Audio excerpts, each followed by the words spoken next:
taking it from behind, but have a happy, what is it, I think we Thursday? did it. You did. Yay. You did it. See, I told you it was easy peasy. No worries.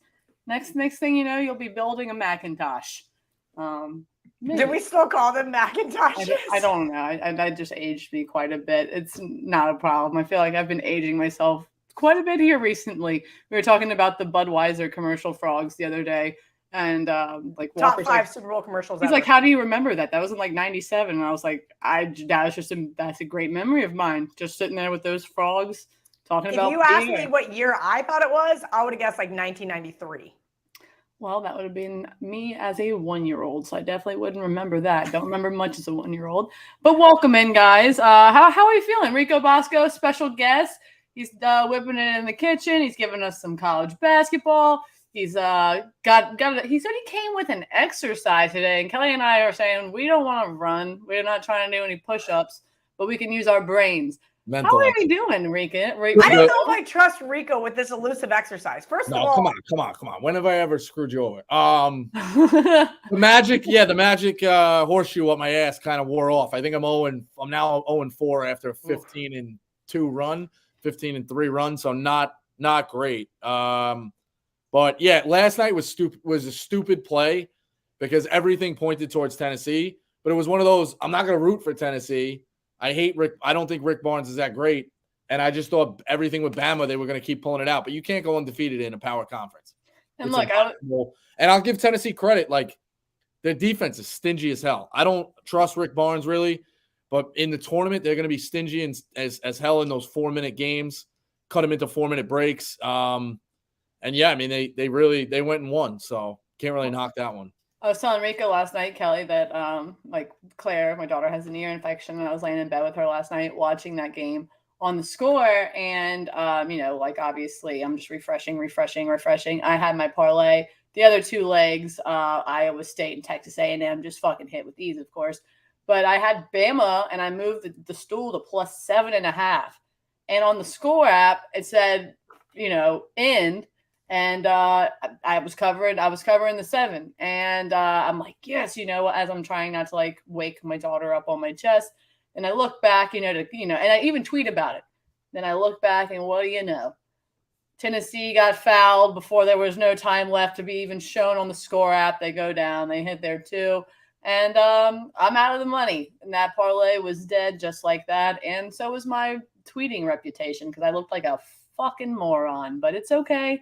Sometimes you got to take those L's when you're not actively looking at the screen. And sometimes these little computer guys that are attached to our hands, they're a little delayed sometimes, Megan. Little delayed. Sometimes they're ahead. It's weird. Depending on where you are, if you're at a bar, you're at a buddy's house, like Rico vehemently argues, like, you can't cut cable because then you're anywhere from 3 to like 10 seconds behind. I cut cable a long time ago. DirecTV pissed me off and I never looked back. But I'm not going to lie. When I'm sitting on the couch watching my game, I'm refreshing the score app at the same time as I'm watching the game in an absolute utter panic. And you're right. I laid 3 with Tennessee with our good buddy Adam, and I hated it from the beginning. Halftime, I hated it. I was cussing him the whole first half. Like, damn it, how are we betting against this Alabama team once again? And it was because they were on the road. But, man, I thought, Megan, you had a dead-on winner when you moved the stool to 7.5. I mean, they hadn't gotten blown out besides for Oklahoma all year. And I don't think Oklahoma's that good of a squad. So I'm thinking they go in. I know Tennessee did have that stingy and does have that stingy defense, but I'm not overly impressed by their offense by any means. And I thought Bama would be able to go in there, but they missed free throws. They turned the fucking ball over. I mean, I don't want to say that they beat themselves, but I mean, I think that game's a lot closer if Alabama plays to their caliber, which is obviously not a hot take. But Rico, let's talk about the exercise because I know you jokingly told Kelly it was something different, but it had to do with. You told me we were doing U.S. Senators smash or pass. Also, I want to apologize. I made a really terrible joke about an old man that looks like a turtle.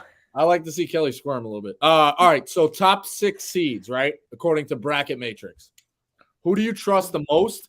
And who do you trust the least? Because we've seen now for the last couple of weeks, like everybody that you get to the top spot and it's yours for a little bit. Purdue's lost it 3 different times. Carolina had it early. They gave it up. Alabama has it. They give it back up. I think there is a certain small group of elite teams, but the question really across the country is like, I don't know if I trust anybody. I have my theories on coaches who haven't been through this tournament a lot. There's a lot. Like, we could talk about that when it gets closer. Danny Hurley, never been to the second weekend. I love Oates. He's been there once.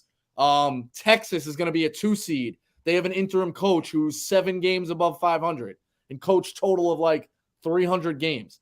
A lot of question marks with the coaches. There's no longer, Roy Williams will get through. Well, here's a good question since you bring up coaches, and since you and I are the 2 biggest K-State fans at Barstool. Yeah, he's another one saying. I said K-State's going to fuck around and be an 8 or 9 seed, be a 2-point favorite, lose by 20 because they don't make their free throws. They turn the ball over and they allow these like monster threes. And a bunch of K-State fans got mad at me on Twitter.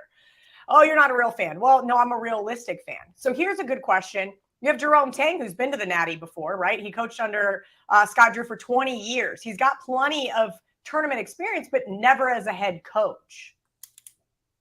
Right. I agree with that too. Yeah. I mean, it's this, you gotta be on the sidelines to get that done. So, all right, the ones right now: Purdue, Bama, Kansas, Houston. Megan, who do you trust the most? I'd probably trust, and this is not just because they started out favoring. I'd probably trust Houston the most just because of their defense. That's my probable number one who I trust. What about the least? Purdue, only because they have to rely on Edey. Yeah, He takes 30% of the shots. I agree with that. Yeah, and that's why I bet against him 2 back-to-back games, right? It worked out in one, it didn't work out in the other, and it's because they live and die by Zach Edey. I would agree with Megan on that one. As of right now, I'd probably have to say Kansas is the team I trust the most. Maybe it's just because of recency bias, and I've watched a lot of their games, and I haven't trusted them. And they've really stepped up. They've been able to get open shots, open looks. I mean, we saw them battling back and forth with Oklahoma State. We saw them battling back and forth with Oklahoma. A lot of really tough games, and then they just pull away late in the second half. And that's that same KU team we saw last year, right? Make that nice run to win it all. And that's because they make great second half adjustments. And I was trying to figure out, but as a Houston kind of native. Megan, I agree with you on Houston. Houston looks like the more complete team here. But who do I personally trust? KU passes the eye test for me. And again, they make those second half adjustments. Plus, we all know they've been there a bazillion times. I used to love, great. When I was in college and even in high school, when they'd have those early exits as K-State fans, because we sucked so bad until we got Frank Martin, the Jim Wooldridge and the Tom Asbury years and all those really, really terrible years where we didn't even make the NIT. We would get like Bucknell shirts, Davidson shirts made because they would be that weird, elusive seed that would always beat KU, right? Some 15-2 upset, kind of those things that we're starting to see here a little bit more. But that's my thing is here with the Jayhawks. I think that's why I do trust them a little bit more. Houston has shown a little bit of vulnerability. Yeah. When a team gets hot from 3, like we saw Temple do, not only in the first game in Houston, but the second game, but the first half only, Houston's vulnerable. Yeah. I still say Alabama's the most talented team in the country. Do you trust them? That's fair. Here's the thing. Listen, I always trust Kansas and the Big 12. Like, that's my favorite thing to do. Those 4 days is just loading up on Kansas. But Kansas doesn't have the size. They don't have McCormack inside. Their center is 6'7". Now, their guards are huge. Grady Dick, 6'8". Jalen Wilson's really big. So they can go get you, and those guys go get boards. But I worry about the presence inside. I guess it's Kansas. I trust Kansas and Alabama the most, and I probably would knock Purdue down. So for the 2s, Kelly, Texas, UCLA, Arizona, and Baylor. Trust the most. I would say UCLA. I would make either an argument for UCLA or Baylor. As you know, Baylor's not that experienced this year, but Scott Drew gets a lot from his players. Obviously, they went through that 3-game losing streak there in late December, Rico. But, man, they're still the number 1 rated offense and on Ken Palm. They got to stay healthy. They got to stay healthy.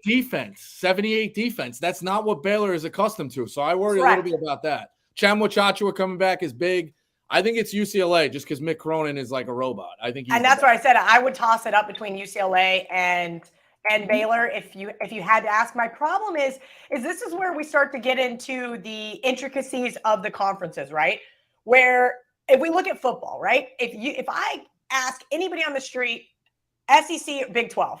SEC, ACC.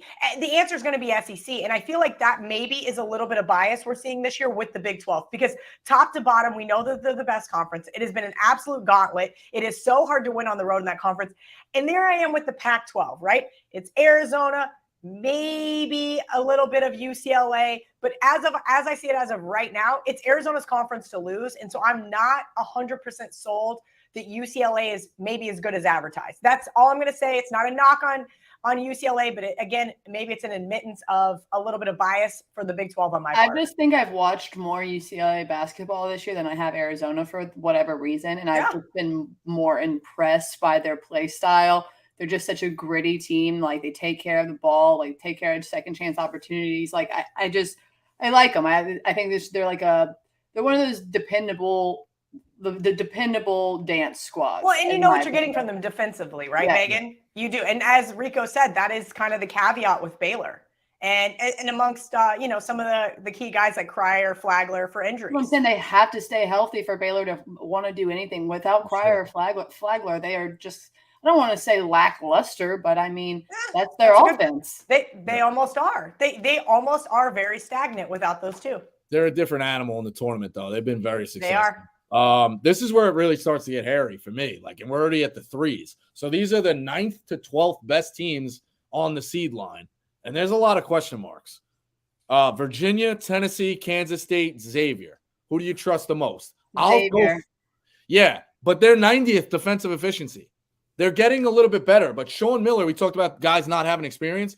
Sean Miller's been to 3 Elite Eights. That's why I love the Xavier team. He has so much talent, so much height. That Xavier team has 4 dudes over fucking 6'7" that they make shots. They share the ball, a lot of scores. The guy, they're.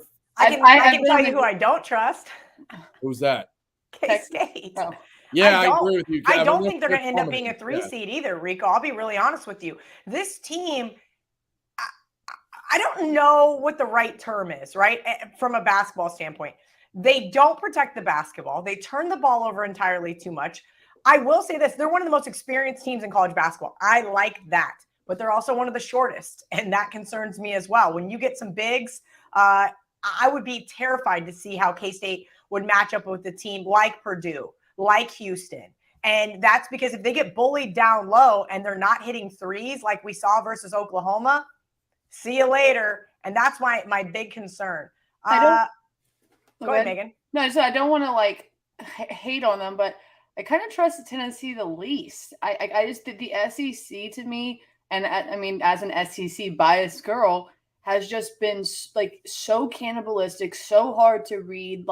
You have these, just enormous gaps between teams where, you think that, you can cover, my LSU team, they besides the K-State loss in the beginning of the year, they started out fucking hot.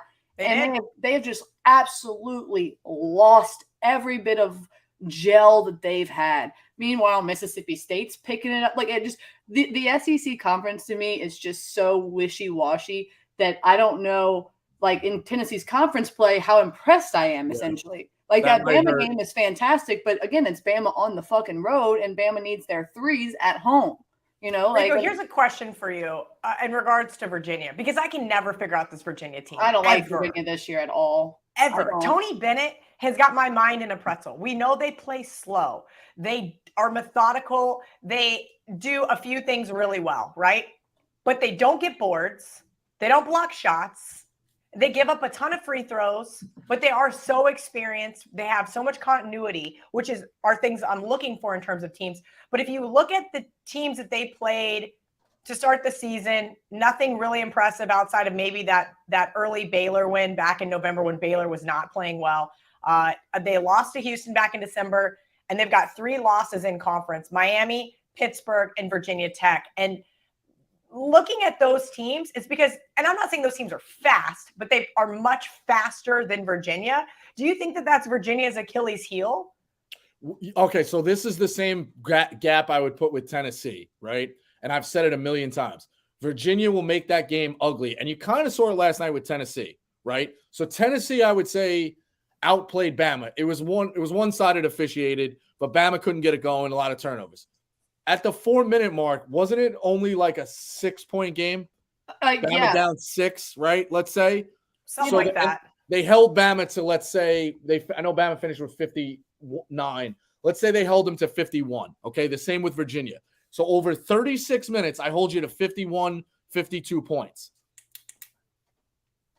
Virginia and Tennessee were only scoring 59 or 57 in those 36 minutes. So all Bama needed and all Duke needed against Virginia in those spots is an 8-point run in 4 minutes or 10 points over 4 minutes. Now, you could say that's very hard to do, to score 25% or 20% of your score in 4 minutes. But it's college basketball. It can happen.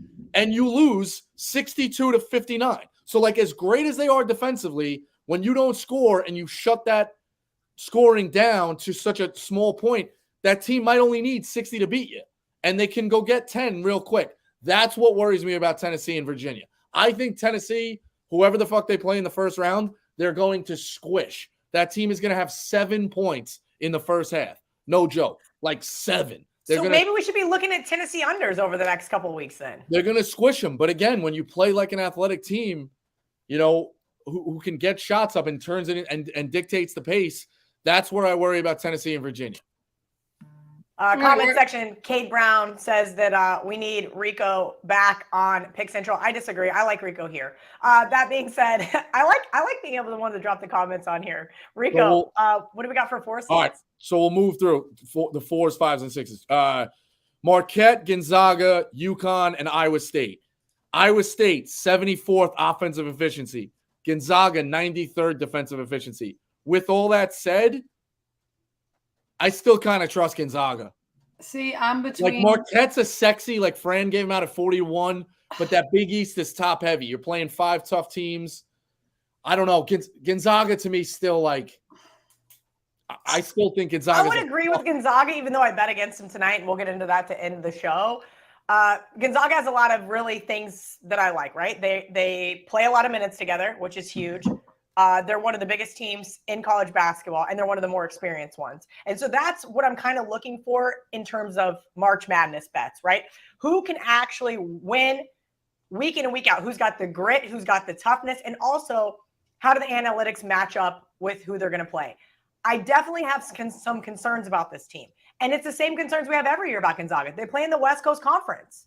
Yep. What are you going to do? You don't have a football program, so you're not going to move to the Big 12 or a Power 5 school. You can only play who you're scheduled.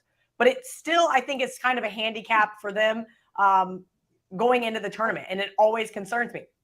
The other argument could be, well, they haven't played anybody, so they've got fresh legs.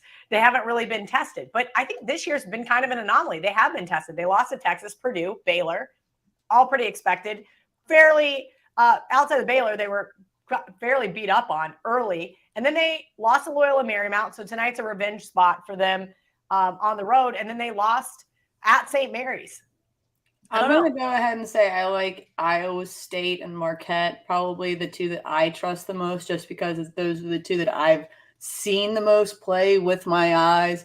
I mean, Iowa State has just been a cash cow for me thus far, thankfully this year. And again, I'm a big East girl, and the way that the way Marquette can just orchestrate plays and the way that they're able to maneuver the court is, I feel like they just gel so well that's super important when it comes to tourney time. Because if you guys can gel like that home and away, you can gel like that against the these teams in the Big East that I feel like are legit contenders. Then I mean, I feel like that's something you got to think about going into the dance. I mean, they look so cohesive, and they look like if you could throw the ball like with your eyes closed, and the other guy knows where the fuck it's going. They just seem like they have that type of talent right now. But I would agree with you, Megan. Marquette is just kind of one of those weird spots. I was like one of my buddy's best bets last night, and I missed it. I was cooking dinner, and I forgot to bet it, and I got pissed off. They were down at half. I bet them second half. The reason why is because Shaka Smart is one of the better second half coaches in the country. I think he makes really great adjustments. I love Miami, by the way, Papa Smurf, for what it's worth. Ooh. So Miami's 100. We'll get to the 5s. And Shaka, how many times has Shaka been to the second weekend in his career? Not very many. Once. Yeah, well, I would have guessed 2, but he had that Final Four. I could look it up, and maybe I'm wrong, but I'm pretty positive it's 1. I was saying that last year. Is what it is. Indiana, Miami, St. Mary's, and TCU. Miami's 119th in defensive efficiency. And I know that Elite 8 run, and Larrañaga's pretty good, you know, as long as he takes his nap and takes his vitamins in the morning. But he's old. But we know he's old. It would have to be Miami and TCU if TCU I don't know. Indiana. I know Indiana lost last night. They got a hell of a player. I would agree with that. No experience. Like TCU, if they get Miles, I think St. Mary's might be like one of those. I just don't love Indiana. I don't know what. I think that just the Big Ten has literally fucked my brain. That it just like anytime I hear any number from the Big Ten, it just my brain melts and it oozes out my ears, and I just don't want to hear any more of it. Like I just don't even like to play the Big Ten anymore. Like that Michigan-Wisconsin game, like with Dickinson coming in with the ski mask on, like no matter if that made the whole thing entertaining, that game was shit. Like that was shit. like I'm sorry. Like don't So, that's just me. Kelly, you have anything on the 5s before we get to the 6s? I kind of lean with you guys with Miami. I've said on this show several times how much I miss Nigel Pack for K-State now that he's in Miami, but I think he's been a really great fill-in. You mentioned Jim Larrañaga. I feel kind of bad for him. I do. He is an old guy, but I do think he's an excellent coach. And we've seen this team falter on the road. Their road home splits are completely different. And as you know, there's a lot of travel involved in March Madness. So we'll see if they can step it up on a neutral court. This is the 5 seeds are a tough one for me. I agree with Megan as far as the Big Ten goes. I do like this Indiana team, even though I bet against them last night. It wasn't a bet against them. It was a bet on Northwestern, frankly. And that's really about it as far as the 5 seeds go. It would be one of those 2 for me. 6 is Creighton, San Diego State, Illinois, Rutgers. Rutgers is plummeting. I think they're going to be at 7 and 8. They're also 129th offensive efficiency. I watched them play. Who was the first one? Creighton, San Diego State. That's my pick. That's who I trust. Illinois and Rutgers. Rutgers has they got the kid Johnson. They have nobody who could shoot. I watched that Iowa game. It's like, man, imagine if they had anybody who could score. The thing I'll throw out is San Diego State last night played a football game, 45-43. If San Diego State gets Virginia and Tennessee, San Diego State's a little pesky with the. That could be the most 3 boring games in the fucking tournament. It really could be. I was on Fresno State last night, so I was really happy with that outcome. Fresno State plays up to the level of their opponents, and that's why I took them. But San Diego State, I think, could be a little scrappy here. Rico, I agree with you. They got a really solid defense. I really like, well, I shouldn't say I really like Brian Dutcher, but I do think he is a solid coach. We'll see how they finish out this Mountain West Conference, because typically for years, I would just always bet the Mountain West unders. Several books in Vegas offer different conferences, how many wins they would have in March. And I would always bet the under. UNLV, San Diego State, Nevada, whoever got in, New Mexico, there was a series of years. They're playing themselves out of the tournament now, too. Yeah. New Mexico is like, it's a disaster. Yep. Every time you look at the Mountain West, and you're like, 5-6 team, it's a bloodbath. Yeah, and that's why I can't really trust San Diego State. I didn't trust them last night. I can't really trust them on the road. I'll throw this out there, though. One of the first-round sites, first weekends, is in Sacramento. I don't know if they'll put them that close, but there's always something a little hairy. If San Diego State has essential, home state game, watch out for that, because the tournament, they can't get it all perfect. So it is what it is. No, of course not. But that's why I tried to tell David Blattman that Arizona's not going to be in Albany. Sorry, that's not how it works. That seems pretty obvious to me. But so, yeah, I mean, like I said, I just think that kind of proves when you go through this whole thing, there's a lot of teams you just don't trust, a lot of teams to not love, a lot of teams with question marks. So as far as tonight, I'm on Utah plus the 11. I think Utah's a sleeper in this Pac-12. They got a stingy defense. I know they're playing Arizona. I think they were missing guys when they played Arizona. I think they could stay within the number. And I'll also take Arizona State -4. Colorado State, bad at the line. Arizona State, not terrific at the line. But I'll trust Bobby Hurley, the wacko, to go get me a win, -4. All right. I'm going to be on FAU at Middle Tennessee State tonight. That's -4.5. Besides that UAB game, FAU has been fantastic. They've just been a covering monster for me.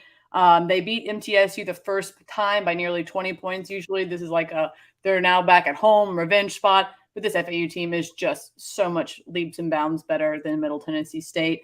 That's just it was like yesterday how I said I love South Florida. This line makes no sense. They ended up winning by like 19. I'm hoping, again, this will be an easy rocking chair winner. I like UM Milwaukee at Youngstown State. They're catching 10. Look, UM Milwaukee beat Youngstown State the first time around. Youngstown State shot an awful 4 for 21 from 3. Meanwhile, UM Milwaukee had a little hotter game. I just think these teams, when you look at them on paper, are a lot closer than you would expect, because this Youngstown State team is a little bit trendier, a little bit hotter. But, man, this UM Milwaukee team, 4-0 last – here's a random stat. 4-0 last 4 road games versus a team with a 600 or more record. So, right now we're looking good. I also like North Texas minus 3.5 at La Tech. This North Texas team has just been phenomenal. Kelly, you and I've talked about them a couple of times here. And the last on my list is Temple.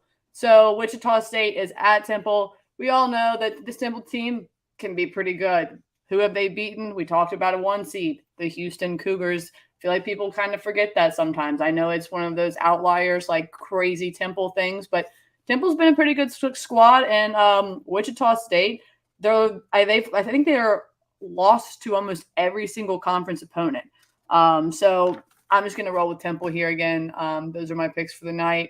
Again, I'm kind of still hurting from that parlay last night. That one, especially tweeting it, pretty embarrassing and rough on the bank account. So that is frustrating. I got 2 really quick ones. Both teams looking for revenge, and that's kind of where I like to look, right? So the first one is Gonzaga. They're 8.5-point favorites. I'm going to take the other side, Loyola Marymount. Listen, the Lions, they're nothing great to write home about. They're 17-10 on the season, but they do a few things really well, and they hit the 3 ball. They hit the 3 ball almost 10% better at home, Megan. So as I've told you guys before, I like to manipulate some of the data that I get, and if you just hone in on Loyola Marymount in conference at home, they're shooting almost 44% from 3. That right there is huge to me. I understand you're going to get a super focused Gonzaga team, right? They didn't forget that they just got their asses kicked by this team at home just a few short weeks ago. But I do think the Lions are really good at slowing down the tempo. Let's hope it doesn't come down to free throws. Even though both teams really do struggle from the free throw line, it frustrates me to bet on teams like that. But I don't expect Gonzaga to go in there and get some big blowout win. Speaking of blowout wins, I don't think that we're going to see a blowout in Iowa City either. Now, I know Iowa looking for some revenge because they got their asses kicked in Columbus on January 21st. And I mean asses kicked. It was bad. They were favorites there, lost outright. Now they're sizable favorites here again at home. I know this one's been bet up a little bit. And the Buckeyes are not anything really great to write home about. They haven't been impressive this year. They've now lost 6 straight. What's this? Wait, what is the line? I have it 7.5. They opened at 6. They opened at 6. Ohio State really just has been dog shit. They have so much talent to be such dog shit, though.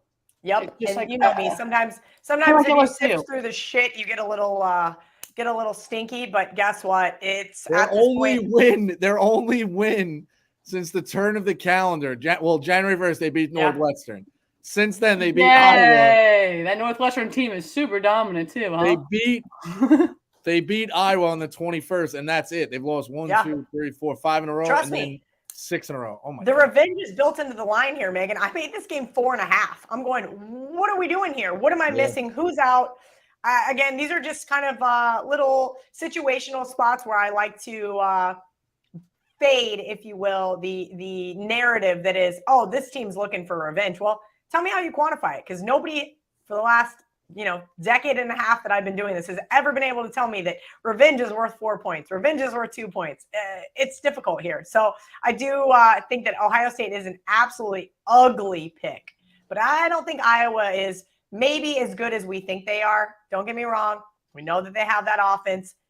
They don't like to turn the ball over. We'll see how it plays out. I do think Ohio State is really, really fiending for a win here. And they're not going to get it, but I do think that they're going to be able to keep it within the number. That's respectable. Anybody else got anything else for the day? That's it. Good show. We got Saturday Spaces this weekend, Yeah. and then we are off on Monday, so we're off Friday and Monday. So we'll be back here Thursday of next week. I love that we're off Monday. Hopefully I with should Rico really again. read my emails, Megan. Rico, you're going to be back with us next Thursday? Yep. I would Love it. Can't wait. Hopefully we all have some winners tonight. It all seems like we're kind of on some different stuff, which means we should all be able to cash. Hopefully whoever listened today will be able to cash with us. And maybe y'all can re-listen to this show if you've liked and subscribed to the Barstool Sportsbook YouTube page. If you're wondering about maybe putting some potential futures down, you can kind of listen to see what me, Rico, and Kelly talked about today as far as seeding. And if you agree or disagree, and see if you can't figure out what you want to do from there. But thanks for coming on. We love you guys. Kelly, it's time to end the broadcast. Thanks.